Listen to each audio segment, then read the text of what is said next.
Hey there, super friends. It's Monday, July 20th, 2020.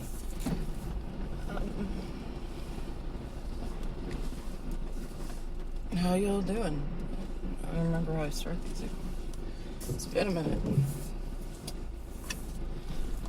Turns out that my commute from my bedroom to my kitchen for morning, or from my kitchen to my living room in the evening, is just not quite long enough to record an episode.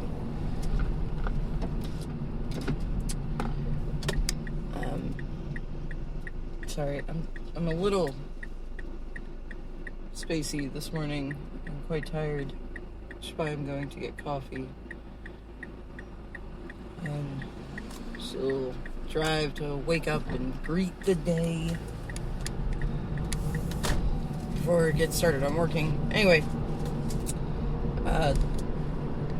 two most important things. One, wear your goddamn mask, please. Understand that your mask isn't protecting you. Your mask is protecting the people around you in case you are an asymptomatic carrier. This is why the guidance on mask wearing changed. They haven't actually changed their opinion of what the masks do. Because in the beginning, when they told people to not wear masks, it was mentioned that it does more to protect those around you than it does you.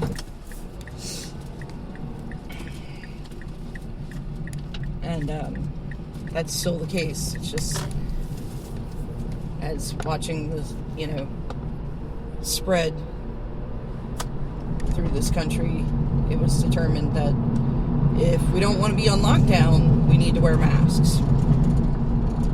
There you go. Second thing is, I don't want to say this. I won't give anybody an out of context sound clip here. Black lives most certainly matter. Yeah, all lives do matter. And unfortunately, in this country, black lives are the ones that have been treated since before the beginning of this country like they didn't matter. But they do. The long history of systemic racism is something. The meme from, King of the Hill? It's like, John Redcorn, are you sure white people did all this? Because I'm white, and this is the first I'm hearing about it. There are a lot of things. It is funny, for the 12 years of primary and secondary schooling I got, the only history we really learned was American history and the Holocaust, which, the U.S. was involved in that war, right? So, I guess. Except we never talked about World War I. I could be quoted saying that I only knew there was World War I because I assumed one had to predate World War II. And legit, no, I never learned about World War I in school, which is, it's part of what's wrong with the way we teach history.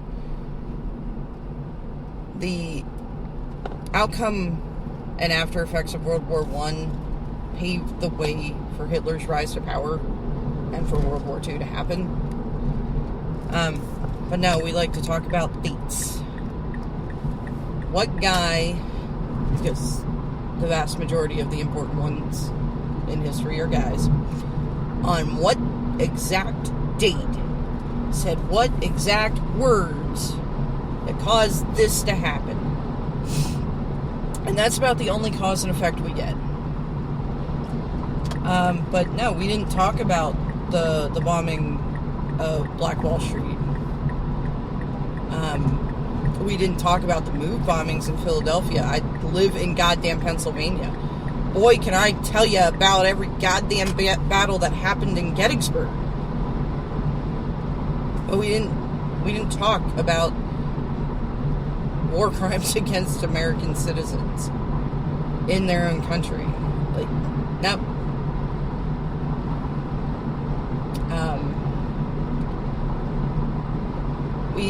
We talked about how, we're in the North here. I imagine the education in the South is geared a little differently. But we talked about how the North were such good guys. We freed the slaves, right? Aren't we awesome? But, didn't talk about how, like, literally, blatantly, the government has opposed the black people in this country from amassing wealth. It is just mind-blowing. It really is.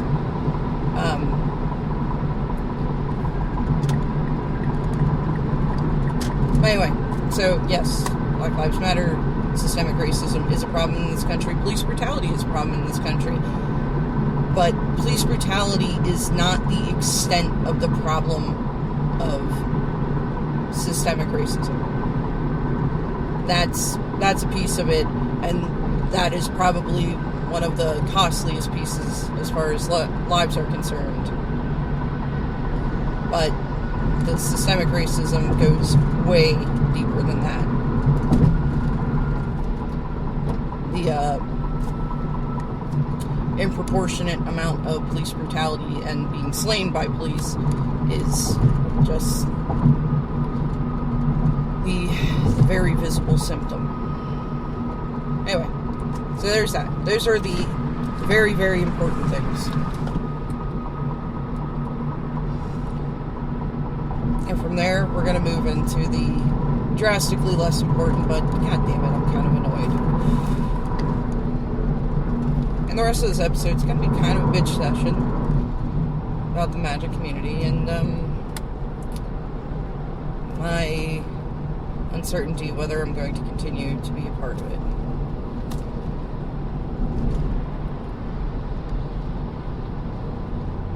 So, I'm not even really going to mention names involved because it doesn't matter. And that's the thing that's become really clear to me. Like, I want to be really mad at this member of the Magic community and be like, god damn, I expected better of you. Like, I can't believe you're being like this. But, you know, yes, when sexual harassment or sexual violence gets called out, the reaction from the community in general, like the large portion of the community, has been to oust the person responsible and support the victims, even though we generally don't know who they are, and for good reason. There is a portion of the community that would go after them. I mean, you see all of the nonsense those affected by this kind of stuff have faced, that, you know, have come forward and have put their face on it and have put their name on it, and the harassment and just dragging they experience. But, you know, I've often said that the best article I ever read discussing what it's like to be a woman in the Magic community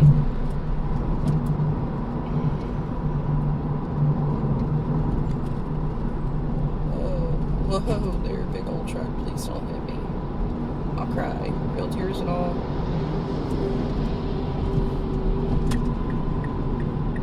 But it was written by Thea. That's all I got. Like, I don't know a family name or last name or anything like that. I believe she wrote the article for TCG Player, if I recall correctly. It came out a few years ago.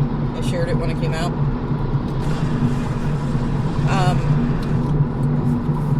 I always thought this was the best article. What do you know? It was written by a woman in the Magic community. Almost like she had some kind of expertise on it. Because it didn't call out things like inappropriate touching, or, I mean, really touching without consent at all. It didn't call out things like vulgar comments or leering. Because we all know, at least socially, those behaviors are wrong. There are a lot of us that, you know that in actuality those behaviors are wrong. There is a faction of this society that only accepts that they are considered socially wrong, but not that they are inherently wrong. You're not going to reach anybody with that. Because it's either people that are like, yeah, that's messed up, or it's people like, I should get to do whatever the hell I want, so, blah, I think you're wrong, and I hate your face. But she focused a lot on the microaggressions, like male listeners, men of the audience. How many times, especially men who wear wedding rings, have you ever been asked if your wife is at a tournament with you, and if you say no, asked where she is? You know, about 1 out of 4, I think I'm being a little generous, there's probably closer to 3 male opponents at large tournaments, aside from team tournaments, because when I team, it's either been with 2 of the guys from the shop, or it's been with my kid and 1 of the guys from the shop. And in the second scenario, I am relatively certain anybody we play against that doesn't know any of us personally assumes that we are a family unit.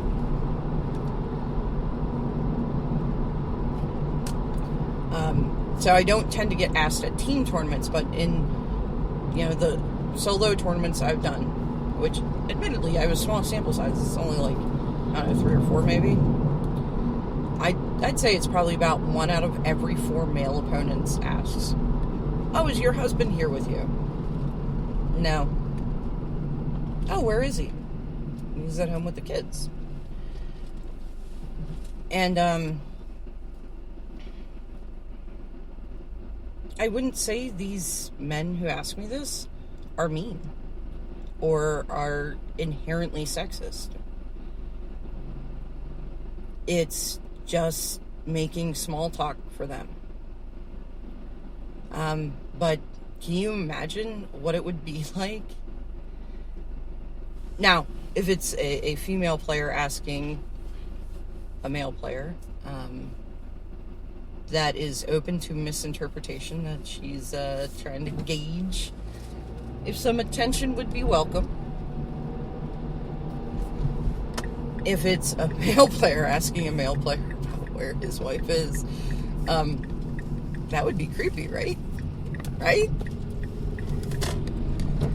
But it's a thing we get asked a lot. And again, you know, I'm not saying that I'm like super offended, deeply offended by it, or makes me feel unsafe or anything like that.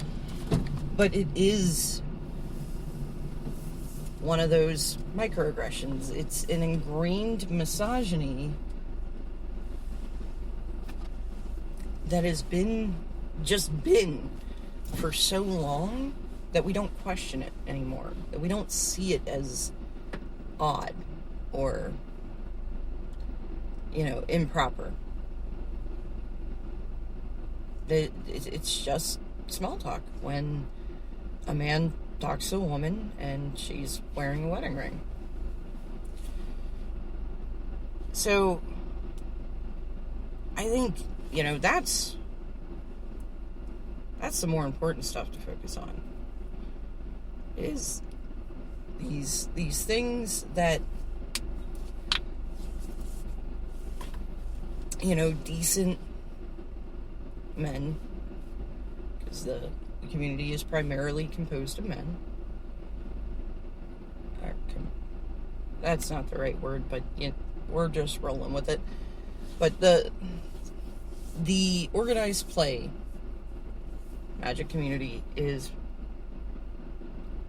primarily men. And there are ways that these guys who are fine, they're not trying to gatekeep, they're in fact trying to be welcoming, but it's these little things that, well, Joey, are you sure men have done all these things? Because I'm a man and this is the first time hearing about it. It's not intentionally sexist, but the behavior is still sexist. And that's something we need to look at. So anyway, I'm trying to cycle back to this.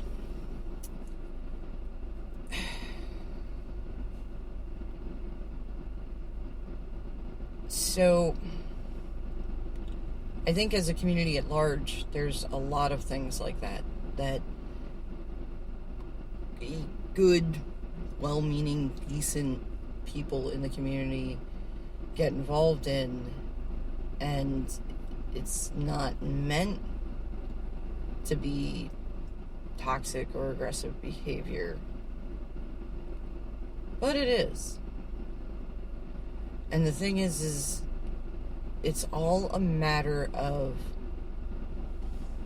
the person aggressing and their target. Which one of them is liked more by the community as a whole? And that's kind of shit, really.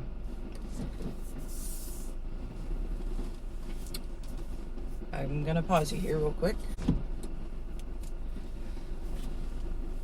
So, Jeremy Hambley went at Christine Sprinkle. Said a lot of really horrid things about her. But, he said a lot of mean things. And he did do it more than once.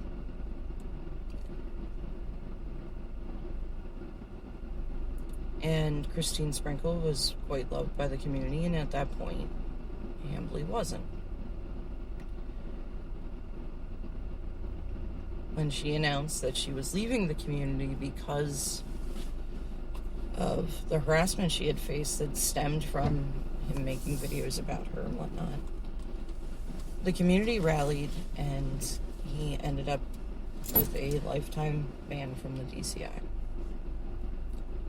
Okay. I made my thoughts on that whole thing clear when it happened. The Cliff Notes version is, I was concerned about the reaction of going from 0 to lifetime ban with no precedent for it. That I thought it might have been wiser to suspend, go sit in the corner and think about what you've done. And, evaluate if you're going to change your behavior or end up with a banning. And sure enough, they, banned him. He became a martyr. And last I knew, has basically become the Alex Jones of the gaming community. I don't really fault WotC for... they were in a real bad position. But that's where it is.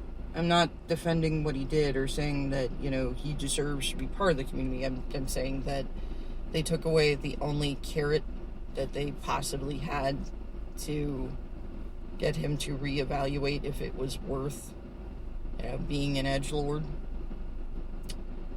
And,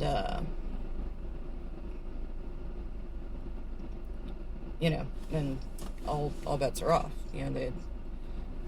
They have nothing else to try in any way to prevent further, slander and harassment. Anyway.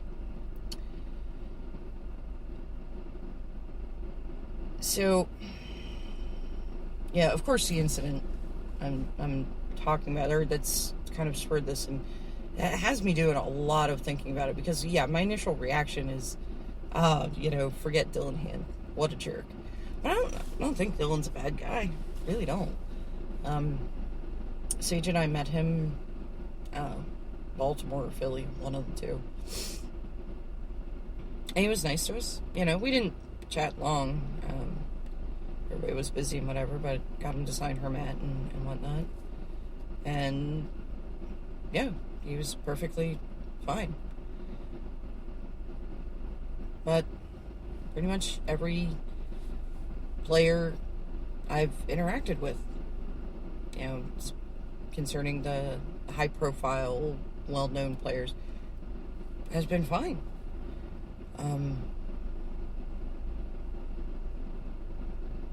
So, and I mean, I interacted with Todd Stevens, and that was fine. He was perfectly nice to me. But I feel like if I just focus on that one, even though my intent is not to draw any kind of connection to the two, it's going to be left there. So I'll throw out a couple other names. Emma Handy was also quite nice to me when I met her. Jim Davis and Nicole. I do not know Nicole's last name. Lady of the Crease. Renowned Tron player. They were perfectly nice. Like, they were great. Jerry Thompson, I've talked multiple times about just how incredibly nice he was when I met him. Todd Anderson, that poor guy. The first time I met him, despite him and I, interacting online, like on Twitter and stream and everything, pretty regularly, and you'd think it would be easy. No, it was still awkward as fuck. Like, I just vomited awkwardness all over that guy. And pause you all again real quick. Caleb Shearer, Corey Baumeister, Brad Nelson. Like, I can just keep listing off players that play in tournaments on the East Coast.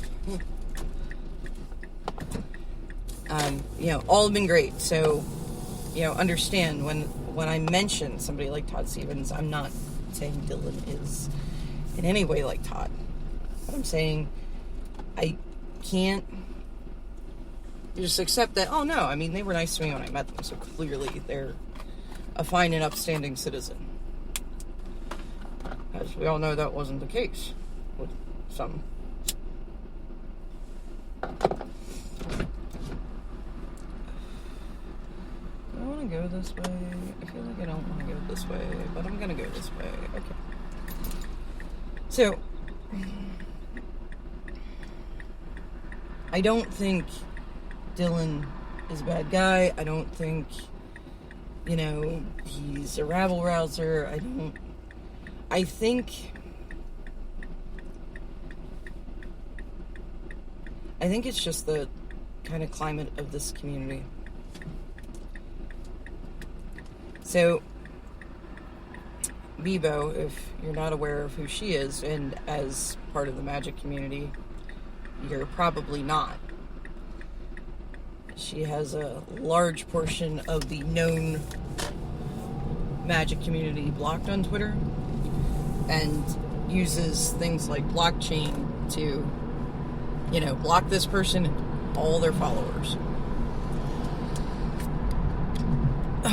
Excuse me. She does this because she's been doxxed more than once.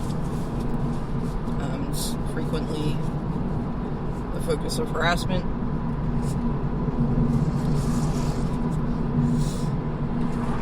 She is absolutely exhausting to follow. I will not question that. I will not rebuke that statement. She is.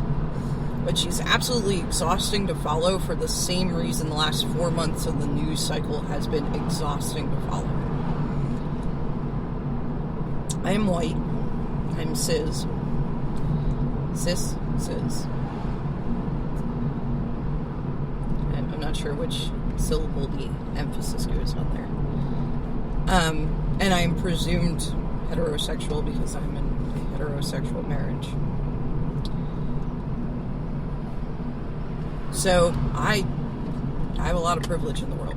I mean, I'm a woman. There was a time where we were property, too, essentially. And they at least flowered up the terms of buying and selling women and called it, a dowry.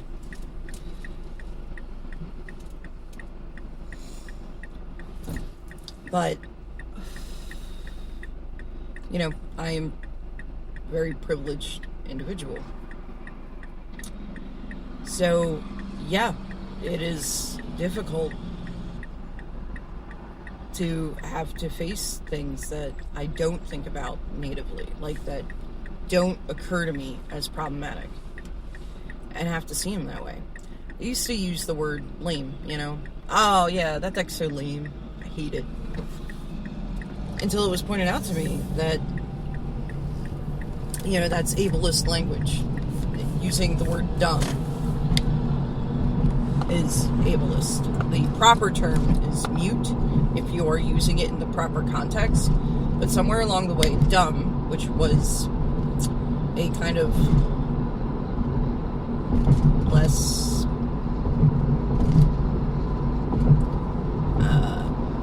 proper way of saying mute, somewhere along the way became tied to, or became associated with uneducated or unintelligent.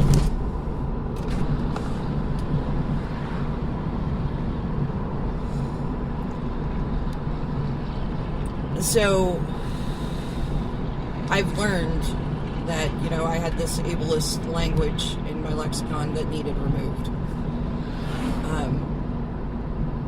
And there's definitely sexist language I have needed to extract or alter my use of. The big one that as of late, time's pretty slippery for me, so I don't know, maybe the last 5 years, is using the word guys to indicate a group of mixed-gendered individuals.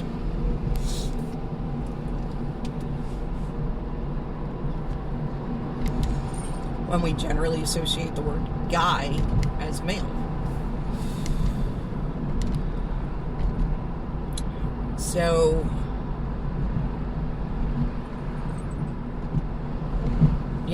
referring to unknown players unknown opponents online as inherently using masculine pronouns, like he and him. Basically assuming that your opponent, who you can't see, is male. And are you going to be right the majority of the time in that assumption? Sure. It's likely. Again,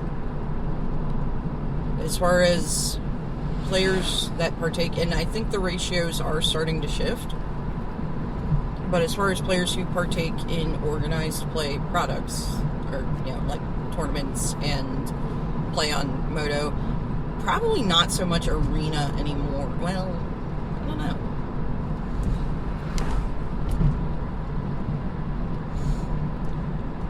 Yeah, it's probably a reasonable guess that the person on the other side is male, but why do you have to guess when there are these great gender-neutral pronouns to use, or non-gendered pronouns to use?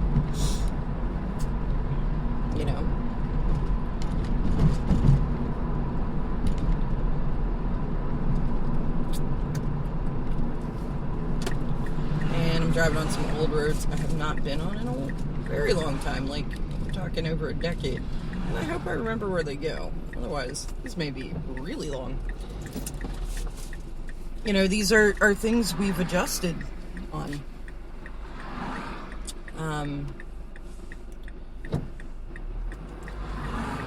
Again, I grew up in Pennsylvania.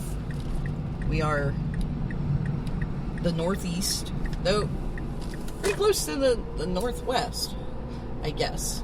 Because I think the next state over is considered, Midwestern. I think the next state over is considered Midwest.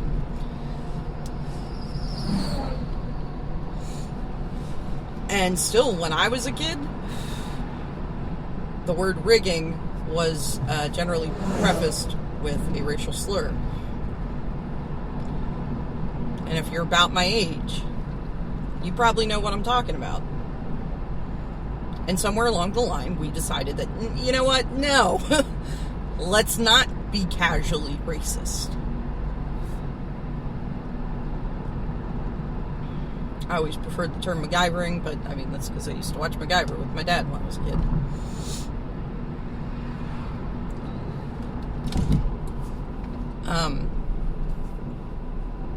We've become more aware of the language we use over time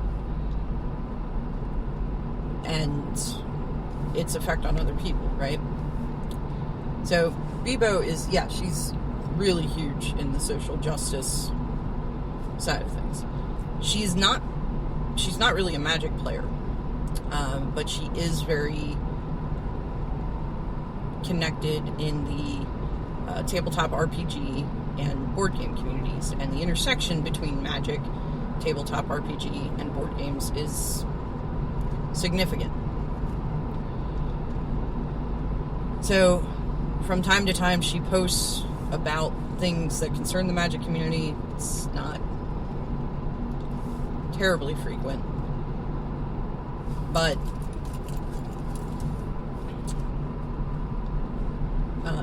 like a Discord that I'm in with a certain high-profile personality in the Magic community, they posted a screenshot of her one tweet concerning like sex abuse in Magic, and why do we employ this, or why did they employ this?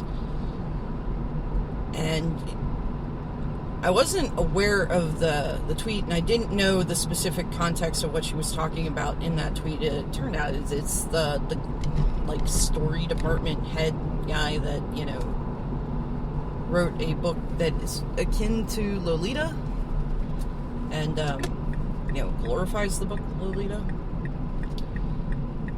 And yeah, no, that's concerning. But this, high-profile personality in the Magic community was not aware of who she was, so they were asking what she was talking about, and mentioned that, how do I not know who this person is? Because she has thousands of followers. So if you see her posting about Magic stuff, and you go to her Twitter and you see she has all those followers, you assume she must be known in that community, right? No, not really. So,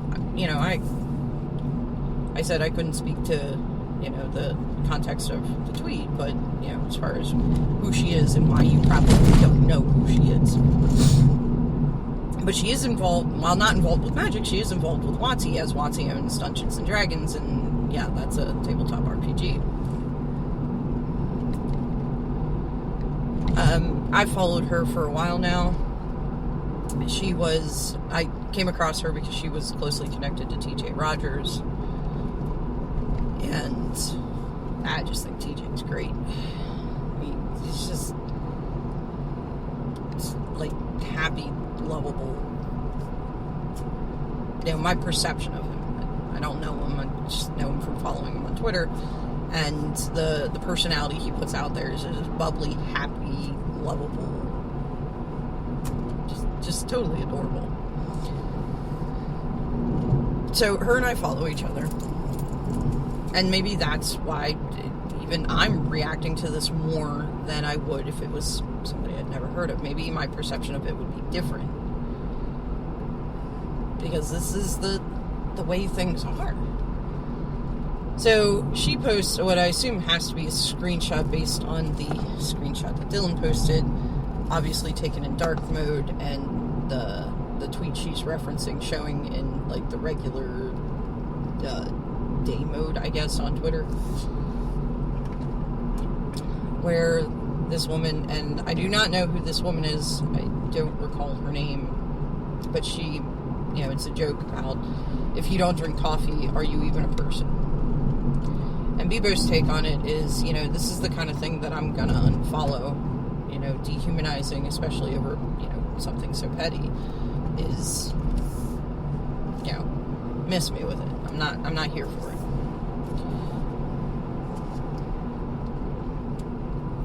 Now, I have never, to my knowledge, had my, very personhood questioned. I will admit, though, I tend to not delineate between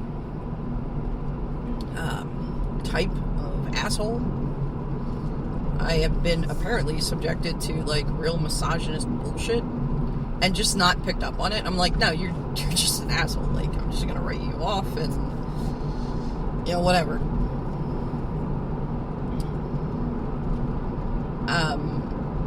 So I don't know. Maybe this has happened and I just didn't pick up on it. Like, but there have been many times in my life that my femininity has been called into question, to the point that like I don't even feel comfortable leaving my house anymore without, at least having my eye makeup done. Yeah, something that is traditionally associated with feminine. But yeah, no, I would see this original tweet and be like, yeah, hey, coffee's cool or whatever. I probably wouldn't think much about the dehumanizing aspect, because it's not something that I am generally affected by. But, I mean, this is one of the reasons that I try to follow as diverse a sampling as I can in the community, because, you know, I say that this article written about women in Magic, and I specifically say women in Magic as opposed to non-male players in Magic, because I can't speak to the experience of a non-binary or gender-fluid individual. I don't know what that's like.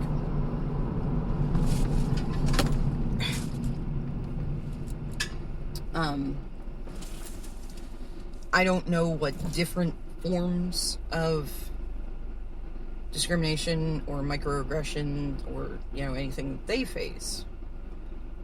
I only know what it's like to be a woman in this community. So, just like I feel that the best article I've ever read on the topic was written by a woman, and as far as the men who write the articles, I get you're trying to be helpful and everything, but can you really understand? And yeah, those articles tend to focus on that more overt stuff, like, you know, vulgar comments made, or leering, or, you know, equating a woman's worth in the community with how attractive she is, and, you know, all that. Yeah, again, we all know these behaviors are at least considered socially wrong. Like I said, I would like to be over in that lane. Fuck, this light's red too. You're not gonna let me, are you? Car's pretty, come on.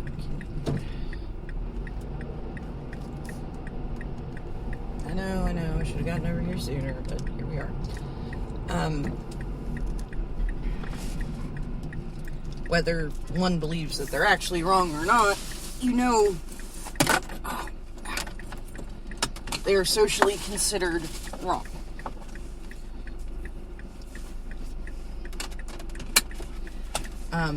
So just like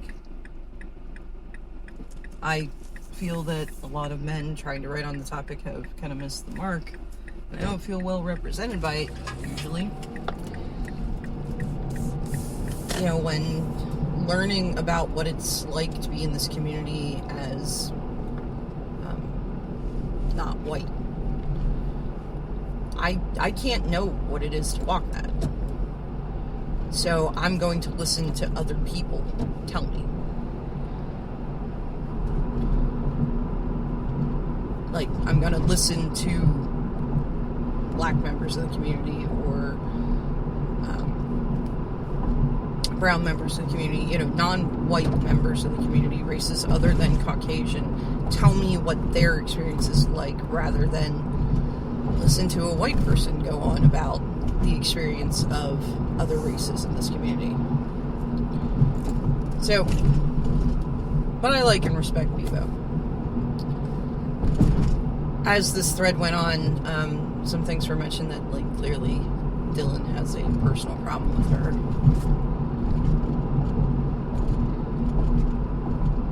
But, so he shares the screenshot of her, you know, she's not calling for for others to unfollow. She's not calling for everybody to block this account. She's not calling for this account to be reported for hate speech. She's just saying, I don't find dehumanizing funny. I mean, that's how I see it, but that's as somebody who follows her, and I think I have a little understanding of what is likely the intended context, because I've followed her for a while and I have some rapport with her. So experience says to me that this is what she means here, because she really has no problem being like, hey, I need y'all to go report this account for hate speech or whatever else. But I can understand how if you're unfamiliar with her, you see that and you can mistake it as a call for canceling of this individual.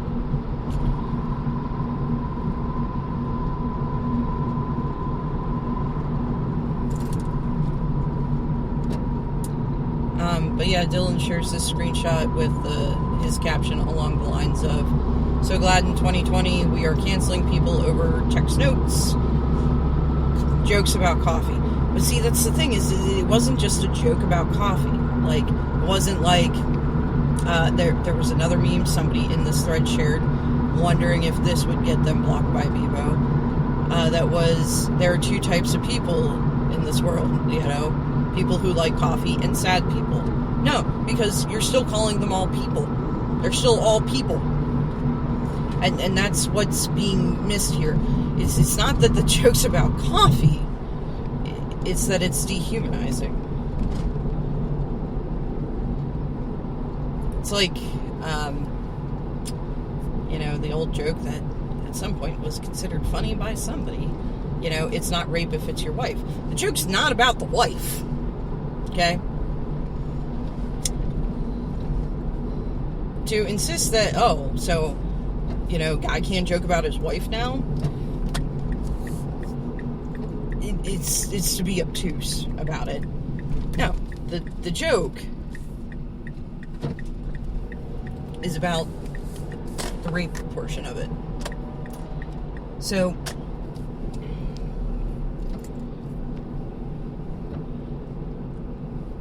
that's the thing. This isn't a joke about, or this isn't being spotlighted by her because it's a joke about coffee or coffee drinkers. It's being spotlighted because, do you know, there are more than one, or there's more than one state in the United States where they were trans and that made me uncomfortable is a valid legal defense for killing a trans person? Do you know that? I mean, in most states, that'll just get you the hate crime statute, but no. There are places in this country where that is a sympathetic defense to a fucking jury. How fucked up is that?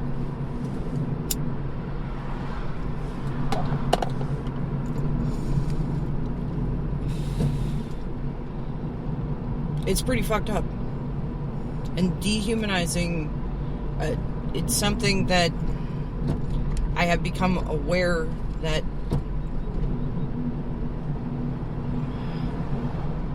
members of the, no, I don't think that's, individuals who are transgender, I don't know what the most proper way to say that is. But dehumanizing is something that they face often. Having their very personhood questioned, having whether or not they should be granted innate basic human rights questioned. And the only excuse you can really use for denying somebody their innate basic human rights is that you don't consider them human. We're still fighting in this country, in various parts of it, for, you know, black people in this country to be seen as human and deserving of basic human rights. Dehumanization it's a thing that happens to marginalized people, or people who belong to marginalized demographics. And it's sick because people will use that as a justification for ending their lives. So, no, okay, I can understand why she's upset about it. You know, I can understand why she takes exception to it. Which is why I retweeted him with my caption describing, you know, what she said as, "I don't find dehumanizing funny," probably because she's experienced it. and mentioning that I have bipolar disorder. I've watched my dad struggle with obsessive-compulsive disorder. And you can bet that quote-unquote harmless jokes about these things piss me off. They do. Because it continues to stigmatize mental health. OCD is generally considered a cute and fun mental illness. Or, behavioral health problem. And it's not. I mean, even with my dad, pretty fortunate in that he didn't have compulsions that caused physical health problems.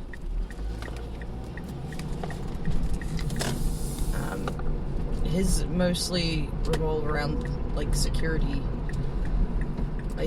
automatic car windows. He's got to keep pushing the button once the window is all the way up. Whoa, please don't hit me. To make sure it's really, really up. Doorknobs. Oh my god. He keeps checking the doorknob after the door is closed and locked to make sure it's really, really locked. He can't not do it. And, tends to break things because of it. So yeah, the harmless, oh, look at me, I aligned the books on my coffee table exactly parallel to the edge, I'm so OCD. It's like, no, you're not. Or if you are, if it's become problematic in your life, you should probably deal with it. You should see somebody get it under control.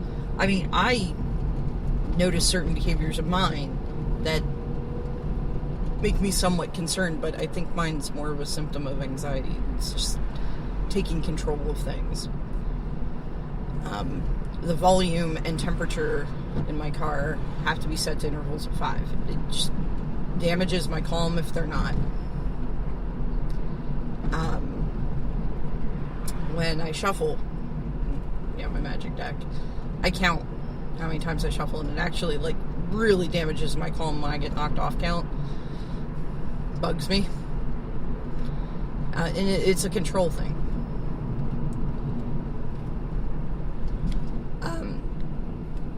So no, I don't find harmless jokes about mental illness, like the whole meme tweet that was going around there for a while is and therapists, what do we do when we have feelings like this? No, therapists, they're, and whatever response to it. And therapists no. I hate seeing stuff like that. That trivializes. I know the fight I've had. And for it to be a punchline is definitely insulting.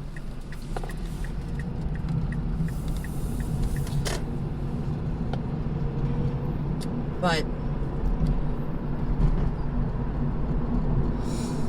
so I provided my context for kind of how I can identify with what she's saying, even though I don't think I've ever had my personhood questioned.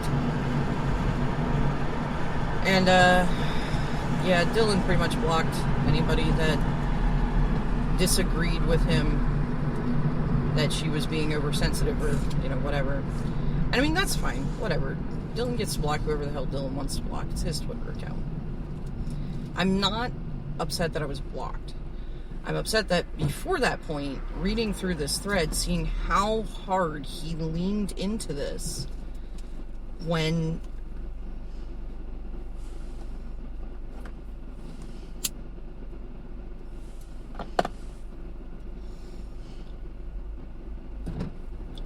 people responded in such a way that says, hey, if you've never experienced being dehumanized, if you've never had your very personhood questioned,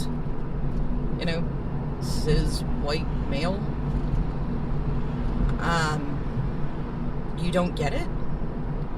But no, this is a legitimate complaint. I can understand where she's coming from here. Meanwhile, when people, mention that they went and read through her timeline and, if they weren't sharing the already blocked by her clout screenshot. And, it's disgusting how many people in that thread were like, oh, hey, yeah, I feel you. Or, oh, man, she is just aggressively about social justice and whatever their critiques on it is. His response to it was about the dangers of echo chambers. And yet here he is blocking anybody that says, hey, I think you're being overly critical here.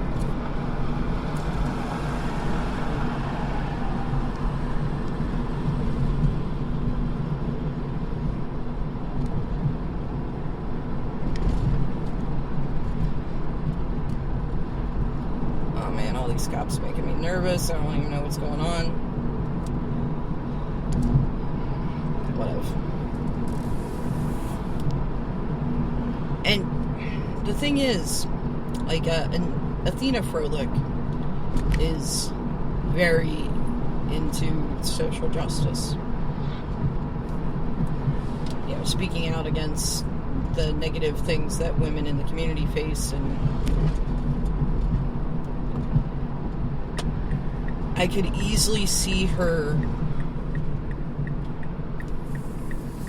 making a statement similar in nature.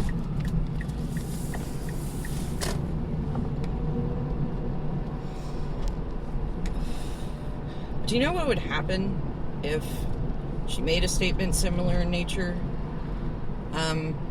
See, I think she is more well-loved in the community. Like, I think she has a higher clout rating.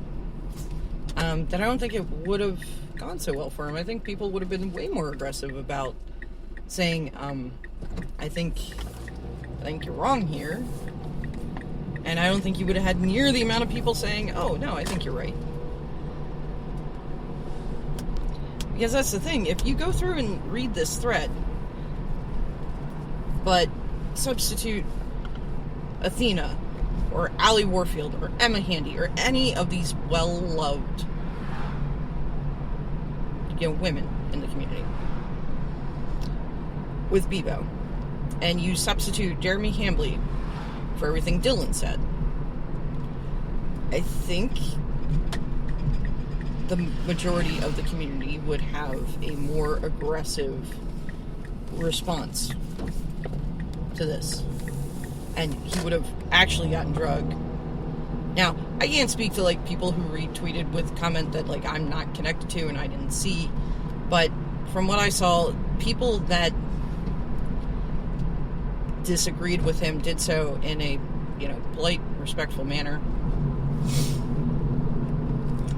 I'm sure there's some people that got aggressive about it. But, it's strange to me. Hopefully there's another.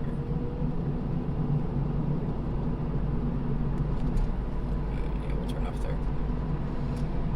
That he considered. So I guess because he and Bebo are already blocked by one another.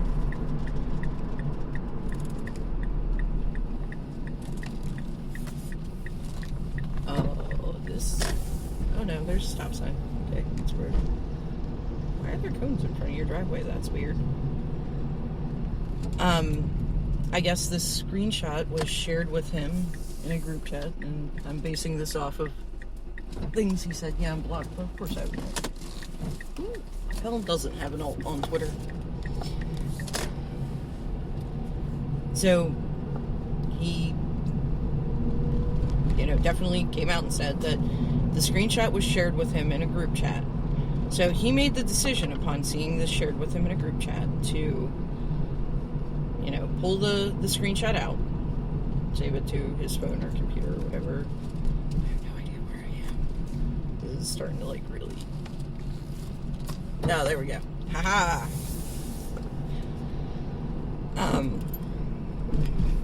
But yeah, decided to pull the screenshot out and take the time to upload it and make this tweet. And it does come out in his thread that he does have a personal problem with her.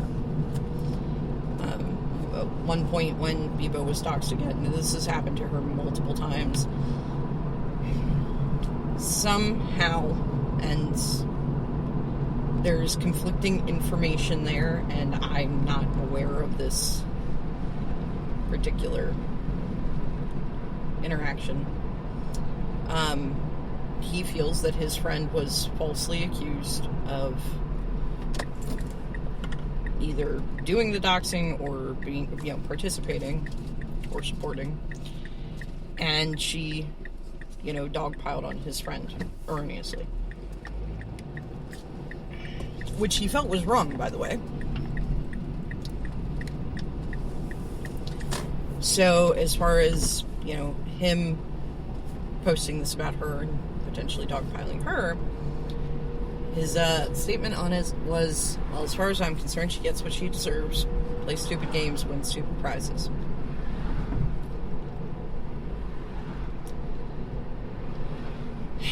Yeah. But there was another thread discussing this whole thing where some guy, I don't know, made a comment about how, seeing this from Dylan, like, he doesn't really follow Dylan or whatever, but it makes him question following Allie. Because if you're not aware, Dylan Hand and Allie Warfield are, they live together, like they're in a relationship. So, his statement was along the lines of, I've always found Allie to be, pretty cool and funny and whatever, but is there like a guilt by association thing here? And Dylan apparently considered that comment misogynist, and that guy going at Allie, just questioning whether he still wanted to follow her with her connection to Dylan and, all of this. And that's unacceptable. What's the difference there? Dylan doesn't like Bebo. Dylan does like Allie. He said sure as hell hope so. Being that they live together and are in this relationship together. But,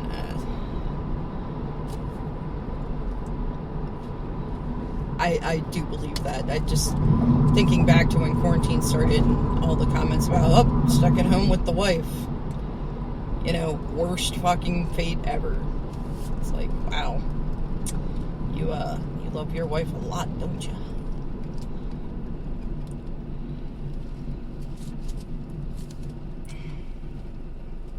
But,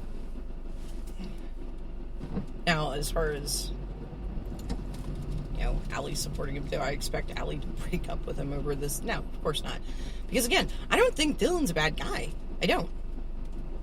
I don't think he is, a toxic person in the community or anything like that. I think I found his rebuke on her to be excessive, and his reaction to dissent to be, I guess, a little oversensitive, considering he felt that, this was an okay thing to do and an okay critique on her. And people that were far more respectful of him in their critique of his take here, he just wrote off and wasn't having it. And, some guy says, I like Allie, but she's gonna be connected to this? I don't know how I feel about that. And that's going at her. And it's just a real clear illustration. And again, I will fully admit that in this particular case, because he was, in my opinion, disrespectfully critical of somebody that, I follow, somebody that I have respect for, that maybe that's why I'm seeing this, whereas, people dunk on each other all the time on Twitter, and I don't have such a reaction to that.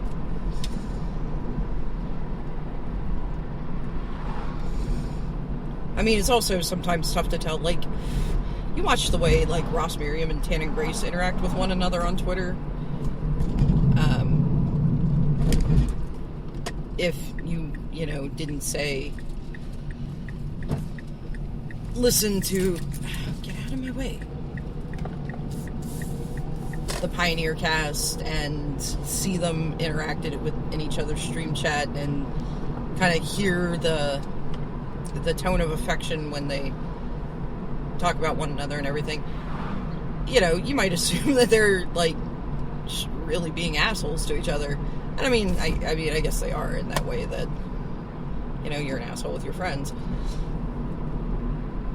Like, I mean, that's kind of the relationship epidemic and I have. We, you know, poke at each other all the time. And, you know, it's all in good fun, whatever. And as soon as one of us says, you know, hey, just not in a good headspace for this, can we not? You know, the other one backs off and, like, you know, we don't do that until everybody's right and level again, and, you know, we can go back to playfully harassing each other.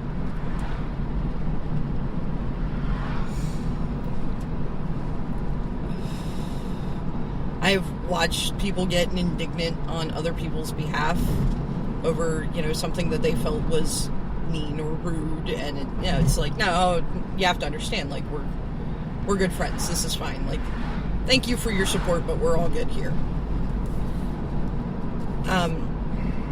So yeah, it is part of the community culture that it's fine to go at somebody as long as your target isn't more loved in the community than you are.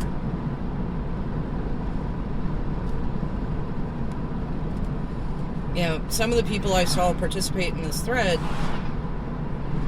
that didn't really say anything about the context, or, you know, didn't make any mention of, I think you're being overly critical,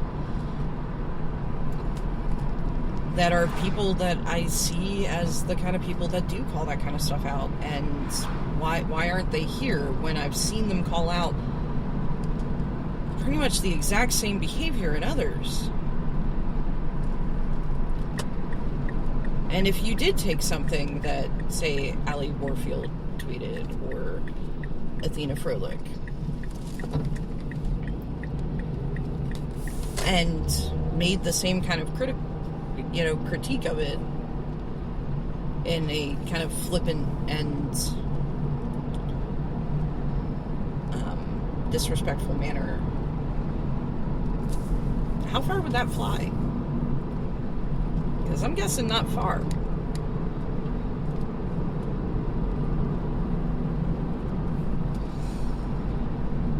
If you go back,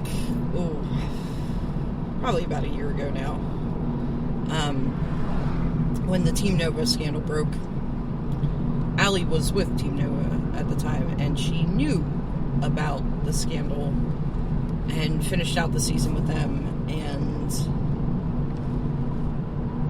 you know, I had done an episode talking about how when you're aware of this kind of thing and you continue to associate with it, you know, you're complicit. And, you know, I went on this long rant about it. I was pissed off and everything. And then, like, the next day did a slight retraction in accounting for, I understand why Allie couldn't just drop Team Nova when she became aware.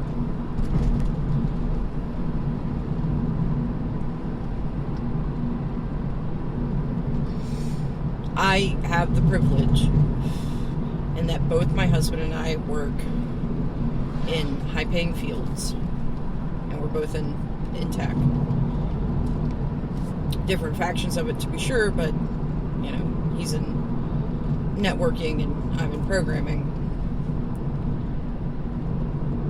That, you know, if I went into work the next day and found out that my boss had, you know, done something along those lines, and that the company was covering for him, and decided that morally I could not work for that company anymore, there wouldn't be a lot of problem with me just quitting. We'd be able to weather the loss of income for the short period it would take me to find another job. I mean, what I do is in fairly high demand.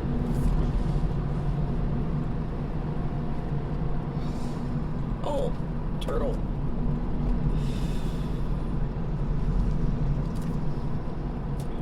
Like, I had trouble finding a job when my contract ended back right before Thanksgiving, just because nobody wants to bring you on during the holiday time, but yeah. I started a new gig the week after New Year's.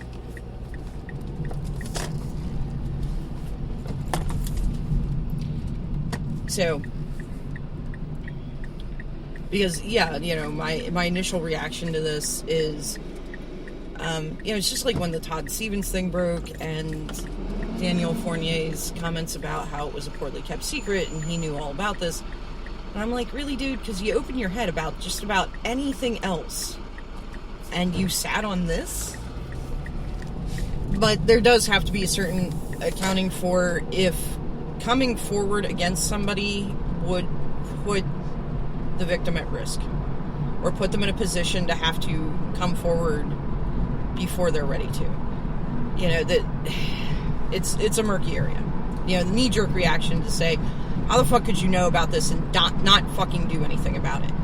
Well, the how is, you know, if you come out against them, that you risk putting the person who you found out, you know, the person who was affected by it, that caused you to find out about it, in a spotlight and put them at risk. I see you hiding there, Mr. State Trooper. Further proof, police aren't here to prevent crime. They are here to profit off of it.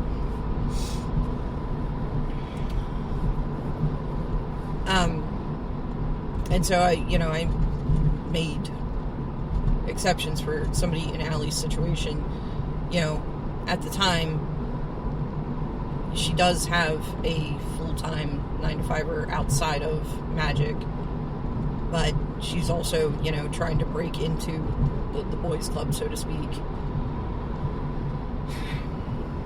It could damage her long-term career, and the person who came forward to her didn't seem to take exception to, you know, her choice, and I'm sure she discussed it with that person.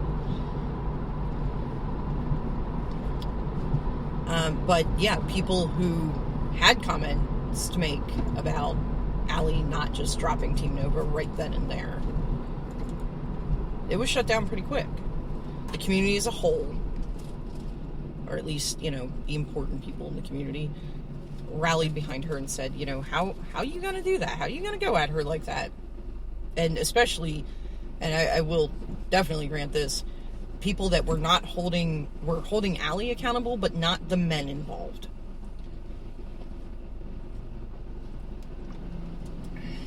Like, apparently, Harlan Fear, who at the time I believe was like the head or the organizer of Team Nova, knew about it and didn't do anything. Didn't kick the guy from the team, didn't react to it in any real measurable way.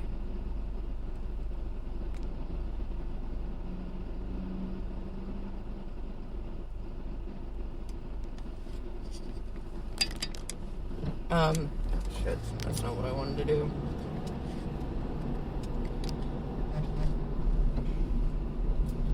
And people didn't seem to take as much exception to that.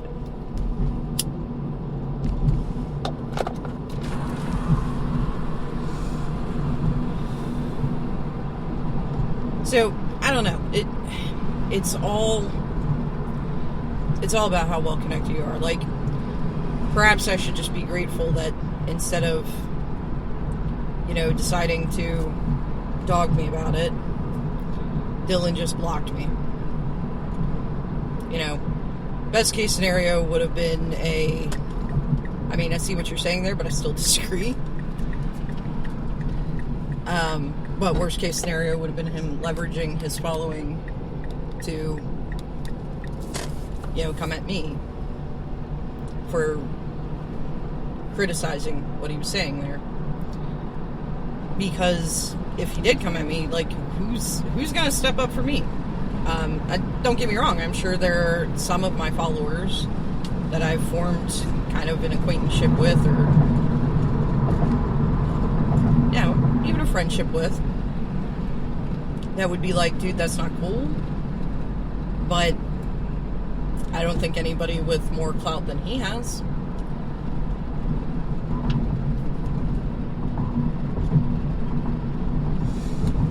You know, I'm just some nobody. If he decided to, you know, raise me about this, what's really in place to protect me? Nothing. Now, he didn't come at me. He has said nothing to me. I don't want to create some kind of illusion that, you know, before blocking me, he sent me some kind of nasty DM or something. That no, he just blocked me. And again, like, it's not like I'm pissed off that I was blocked or anything. I don't care. It's his Twitter account. Block whoever the fuck you want to block. Do find it interesting that while, you know, everybody's going on about how they've never interacted with her and they're already blocked by her, you know, what's up with that? And, you know, basically criticizing her aggressive blocking. But when he mentions that he has gone on a banhammer bender, there's no, like, I mean, how is that different? Because it's not. Because that's the thing. These behaviors aren't really different.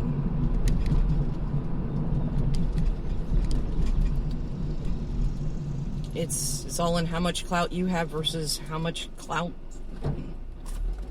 your opponent has in the whole thing.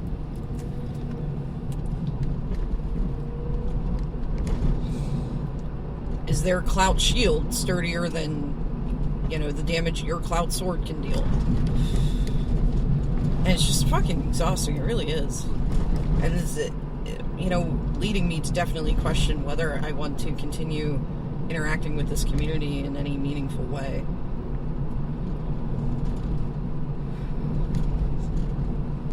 Because, you know, how long until I speak up on something that I find wrong and, you know, somebody with a bigger clout sword than my very tiny, insignificant clout shield decides to take full exception to it and come at me over it? What's going to happen then? Like, I've already stopped using an actual photo of me as my avatar on Twitter because, you know, I have kids, and one of which is a toddler. I don't want to be doxxed. So I've always been somewhat careful about the amount of personal information I provide that can lead back to, you know, who I am in my regular non-magic community life.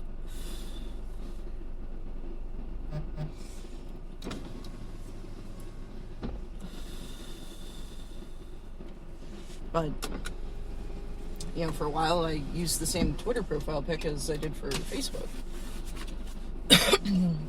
You know, my Facebook is way more personal. And if you can find your way there, you can probably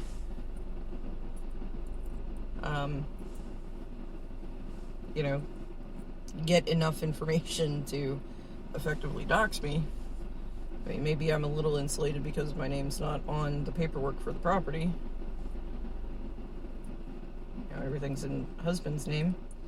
But I think you can see who I'm married to there.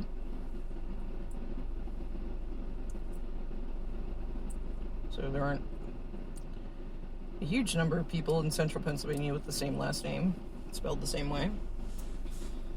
And, you know, it's an actual concern I have after, you know, seeing it happen to people. And, like, I like to believe I'm not important enough for that to be a legitimate risk. Because, you know, again, I'm just some fucking nobody out here. But, you know, the risk kind of frightens me. So, yeah. I'm not saying there are good guys or bad guys in all of this. Good people or bad people in all this. Again, like, I don't want this to come across that I'm dragging Dylan or that I in any way advocate going at one of the prominent women in the community to see if my little thought experiment here is true. I don't. Please do not do anything of that nature. Don't go at Dylan. Don't. Because the problem isn't Dylan. He is not a disease in the community. This particular occurrence is a symptom of how this community operates. That, yeah, maybe it took somebody going after somebody that I like and respect for me to, fully see it. I've always kind of felt that the Magic community was, when I first got here, especially Magic Twitter, Twitter in general is just a dumpster fire. I think it comes from the small character count format. But I was trying to figure out, what was going on with Jeremy Handley. Why did everybody not like this guy? Like, my only real context of him was he was the guy who did the Kickstarter for Game Finder, and I was, real excited about that. Because friends of mine from school, from college, and I were working on a similar project at the time. We ended up dropping it. Our lives got in the way. I thought it was really neat. And then I find out that, the whole community wants him banned. Why? And asking around, and I get it, because there are enough sea lions out there. That's kind of a neat comic.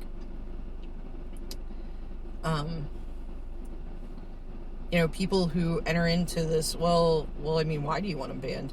And they know full well why you want them banned, and they want to engage in a bad faith discussion about it, and, get you riled up and basically just troll you. So, I get it, but at the same time, when I just showed up here and I'm asking questions and I'm being told by the, quote, unquote, good people in the community to basically fuck off, and I don't have time to explain it to you, but then I, question him, and his take is, I made a bad joke in poor taste, and people got upset about it, and, looking back, yeah, it was definitely in poor taste, and I probably shouldn't have said it, but I don't think it warrants this kind of reaction. Well, when everybody's just kind of flinging shit at each other, it's really tough to tell. There is no morality. When you're watching people who are going on about, how bad and wrong it is to body shame people, but also, making nasty comments about his appearance. When, people are talking about toxic masculinity and rape culture, and then equating his value as a man to his sexual prowess by saying that, he's worthless because he can't get laid, by making comments about his wife, by making personal attacks. How are you supposed to tell who is righteous and who is not? Something I'll give Wedge and the Professor, Wedge from the Manosaurus and the Professor from Tolarian Community College, in the whole thing with Christine Sprankle, their commentary on it was directed at his behavior and a rebuke of his behavior. They didn't make it personal. They didn't go after him as a person, but the things he said and the things he did. And I don't follow Wedge. His content's just not something I'm into. That's not to say it's bad or anything else like that. It's just, doesn't really do it for me. But, I have to say that I respect how I respect how he expressed his critique of the situation and kept it to, things that the guy did, and not personal attacks about him or his appearance or, anything along those lines. Because it creates an idea of, this guy's saying mean things about people, and, that may sound like I'm trivializing, and I'm not trying to. He said some aggressively mean things about people, and, you know, this guy here is saying, like, that's not cool, don't fucking do that. But he's also not just saying mean things about this other guy. So it kind of pulls away from, oh, it's just a personal problem between these two people that are gonna, you know, go off at each other, and makes it more about, this is not behavior we want to see in this community, and I'm going to show you that by not only calling it out, but not engaging in it. But when you're calling out what you consider to be bad behavior in the community, while at the same time engaging in that same behavior, how is anybody supposed to know who's quote-unquote right or wrong in the situation? Because it's all just people flinging shit at each other. And that's the Magic community in a nutshell. Where it's okay to dunk on somebody as long as their clout shield doesn't have more armor class than your clout sword has in damage. And it's not fucking cool. Now, as far as the whole, you know, I guess Dylan is neurodivergent, and, you know, as far as the critique on how he chose, like, the words he chose and whatnot, you know, hey, I get that. Like, there's the interaction Matt Sperling and I had on Emma Handy's thread where she retweeted him complimenting her and Matthias Hunt on their commentary, and I responded with something along the lines of, you know, I hate to agree with that guy, but he's right here. He replied to me with, you know, hey, thanks for making it toxic, and my reply was very insolent, you're welcome. After a few days and thinking on it and thinking, you know, that behavior is beneath me. Like, the initial tweet, I could have gotten the same sentiment across in a way that was more considerate and respectful of him. Like, you know, hey, I don't often see eye to eye with him, but, you know, I do about this. But, you know, no, it was kind of an offhanded, I didn't really think much of it. I didn't show him much consideration. And despite the fact that, you know, every time I see Sperling in my feed, it's usually for some garbage take. But I don't follow the guy. So the only time he shows up in my feed is when he has a particularly garbage take and people are, you know, interacting with it. So I don't know, all the other time, he might be a perfectly nice individual. But my perception of him really doesn't matter. My showing a lack of consideration to him doesn't say anything about him. And it speaks volumes about me and my character. That's how I, you know, try to see it, and it's how I try to comport myself online. You know, with that thought in mind, me being disrespectful to you isn't a statement about you, it's a statement about me. And I apologized, not because, you know, I was afraid of fallout or anything else, but because I legitimately felt that I owed him an apology, and he was gracious enough to accept the apology, and I appreciate that, but he didn't owe it to me. If he chose to respond to that with, well, you know, you can just fuck off, okay, it's not completely unwarranted. I wasn't considerate of him. No, I didn't mean for it to be aggressive, but the thing is I didn't take the time to think it through as I would have if I was making the same comment in context to somebody that I felt deserved more consideration, like, innately. But, you know, he deserves as much consideration as anybody else. He's a human being. He has feelings, you know? So, yeah, I wouldn't want to be judged by my worst tweet, because heavens knows I have a few pretty bad ones. So I'm not advocating judging Dylan on this whole thing. But as far as, like, an argument of, well, you know, I know people are saying I could have said it better, but it didn't occur to me to say it better. Like, sure, okay, but I really don't know how you could have approached this in a way that wasn't going to be derogatory and basically calling her oversensitive, which is something women in the Magic community have been consistently met with when expressing that some of the language used in the Magic community, that's a throwback to the good old boys club of the 90s, is, offensive and inappropriate. And the reaction tends to be from, again, the faction of the community that feels that they should get to say whatever the hell they want when they want to say it, that women are too sensitive. And the community as a whole has kind of rebuked that thought and kind of made it clear that if your language is making somebody uncomfortable, you need to not make other people uncomfortable. So, yeah, I don't think any way he went at expressing that he felt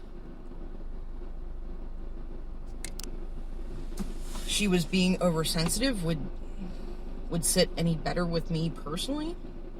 And the thing is when people disagreed with him, he just leaned harder into it. Which, I mean, again, we've all done it, where you feel attacked, and so your reaction is to get your back up about it and, fight back and everything. So, basically what it keeps kind of circling back to is no. I don't think Dylan is a problem. I think the fact that this is just kind of how the community is a problem. And I'm not saying that I think Dylan is a terrible person or, a toxic member of the community. I think this particular event, because it was more than just one tweet, it's been a whole thing now, is just spotlighting a toxic facet of the community, or a toxic part of the community interaction that is not unique to him. So no, I don't think he's terrible. I don't think he's a bad guy. I don't know Dylan. And yes, I can totally understand how, husband and I have been together for like 15 years now, been married for over 13. And, being a moderator in the Magic discussions group that we're both in, there have been times he's made comments that I'm like, you need to go delete that. Like, no, dude, stop, think, and look at it. There have been times I've posted things on Facebook and he's like, hun, like, are you mad? Go back and look at that and think about what you said and how that can be perceived. Like, and I know my husband's a good guy, and I know he does not mean to offend or there are people that he'll go off at, but like, I know he doesn't mean to be discriminatory or anything else in his rhetoric. So, I'll say something to him, we'll get it resolved and everything, and I understand that people who see this outside of the context of who he is on a whole could see it and just immediately write him off as, wow, what a dipshit. So, as far as Allie, standing by Dylan and going to bat for him, of course. Because, again, I don't think he's a bad guy. I don't think he's a terrible person. I don't want him canceled. I don't want people to hassle him about this or anything else. I only use his name because, this particular incident has me really thinking about it. But it's not different than incidents that happen on the daily. This one just particularly hits because I don't know Dylan particularly well. Like, I don't know much at all about him. I don't even think I followed him before this. Maybe I did. But, he went at somebody that I do follow, that I like and respect and everything. And I guess even to me, at that point, her clout shield in my eyes was, had more armor class than the damage on his clout sword. and caused me to look at this in a critical way that maybe I wouldn't have if that weren't the case. And I think it's a part of the community that kind of needs to be addressed, maybe. Maybe not, though. I mean, it's Twitter. Twitter, again, it's just kind of a dumpster fire, like, all the time. Maybe there is no real way to address it. Maybe this is just rambling into the void about, being annoyed about the situation. But I don't know. If there is no real way to deal with this sort of thing, again, how long is it until I step on the wrong fucking toes and they're in just that kind of mood to really go at me, and I'm not near important enough to stand against pretty much anybody. It's well known. I will never understand the desire to have like a huge following on Twitter. Like, I have a little over 100 followers, and that's still kind of scary to me.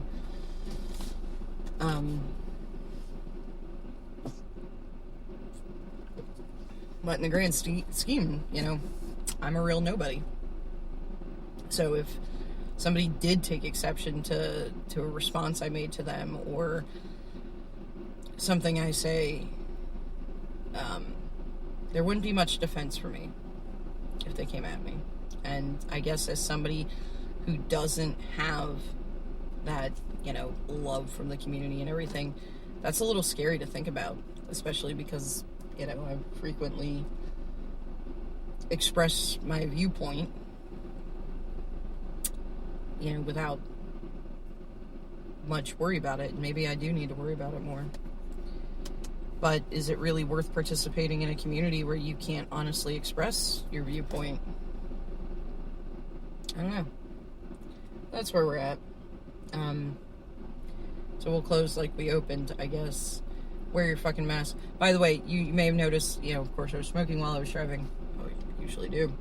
And that my voice has a clarity that indicates I'm not wearing a mask. I do not wear a mask in my car. I do wear a mask if I go into a store or even go through a drive-thru. I went through a drive-thru to grab coffee. And I put my mask on when interacting with the person at the window and everything. Even though I think we are still probably not 6 feet away. I don't know. No, arm's not fully extended. We're probably not 6 feet away, but it doesn't matter if we are or not. When in a position that I will interact with somebody without a physical barrier between us, I definitely put my mask on and everything. I have actually a really cute one. It's like that kind of sugar skull design to it. I love it. And also, a society's true greatness is measured in how that society takes care of its most vulnerable members. And by that measurement, the U.S. is a very poor society indeed. The black people in the U.S. are at extreme risk. And if you don't think it's systemic, if you're holding on to some idea that, well, they're criminals, and if they wouldn't be criminals, then they wouldn't be, brutalized by the police, you should go look into Reagan spreading crack in the inner city in the 80s to feed his narrative on the war on drugs. You should go look at every act of aggression against that specific race. I mean, the U.S. is not kind to non-Caucasian people as a whole, but the specific brunt that the black people in the U.S. have faced throughout our entire history, and the ways the government has, in fact, the system has, in fact, prevented them from building wealth, or tore it down if they did, and continued to keep this narrative. You should look into the history. It's a really great thing about having a husband and a best friend that are huge history buffs, is I learn about all sorts of things that I didn't learn about in school. Like, Did you know the Revolutionary War was part of the Napoleonic Wars? I didn't fucking know that. That's not what we're taught. We're taught that we were a bunch of scrappy fucking colonists. We did not revolt, even though it was a revolution. We were not rebels. We were not insurrectionists. We were a bunch of scrappy colonists that said, we're done, King of England, we're done. And we're going to be our own country now. And yeah, huzzah, we won. This isn't discussed as we would say other countries if the people we didn't like were revolting against the people we did like. Then it's a rebellion. There's damn rebels. Yeah. History is fascinating but exhausting. But Black lives do in fact matter. And everybody should get to exist. Nobody should have to fear being killed just because of the color of their skin, or because of their gender identity, or because of their sexual orientation.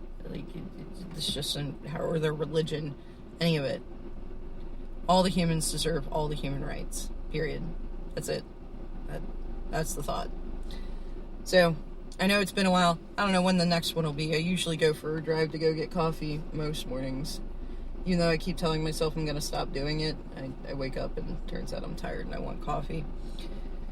So I may try to record more often, start getting them out there again. Though, of course, because I'm not actually headed into work and have a finite drive, here we are at 96 minutes and counting. They get a little long if I'm talking about something I'm really fired up about. So I don't know. I don't know what the future is for this whatever we'll call it a podcast. It's just really inane rantings from a nobody. I don't know if I'm going to start recording more often now, or if I'm going to go back to being quiet until the pandemic is quelled and I have to go back to working in an office and everything. I don't know. I have to think about it. If you would like to see more, if you're missing the show, all 9 of you that were listening to me before all this happened and we went on hiatus, you can feel free to let me know. Email me at lastpointgaming@gmail.com. No spaces, no underscores, just string the words together like you never learned what a space bar was. Or you can @ me on Twitter @StrangerSparrow.